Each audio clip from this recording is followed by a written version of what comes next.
All right, so we all know the Second Amendment isn't about hunting, all right? A well-regulated militia being necessary to the security of a free state, the right of the people to keep and bear arms shall not be infringed. Notice anything missing? It doesn't say anything about hunting.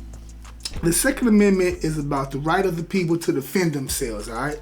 From criminals, yes, but also from tyranny.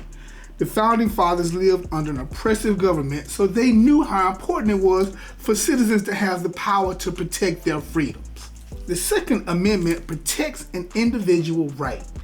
One common misconception is that the Second Amendment only applies to militias. That myth was shattered in 2008 with the Heller versus DC decision. The Supreme Court ruled that the right to keep and bear arms is the individual right, not something reserved for the National Guard or a formal militia. Alright, so gun ownership is about equality. Here's what anti-gunners often miss. Firearms are the great equalizer.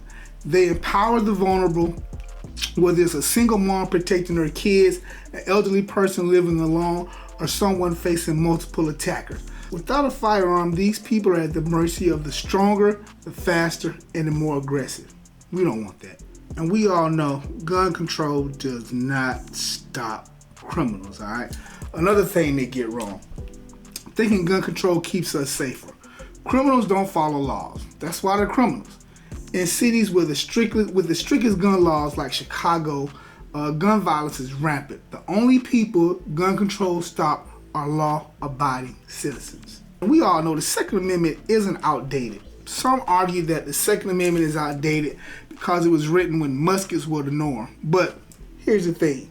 The principles of freedom, self-defense, and resistance to tyranny don't expire.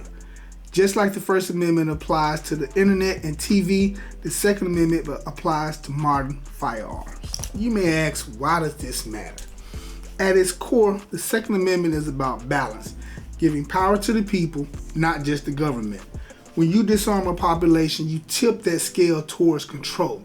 History shows us what happens when governments hold the power, and it's never good for freedom. Never. Alright, so whether you agree or disagree, the Second Amendment isn't just a relic of history. It's a living guarantee of your right to protect yourself, your family, and your freedom.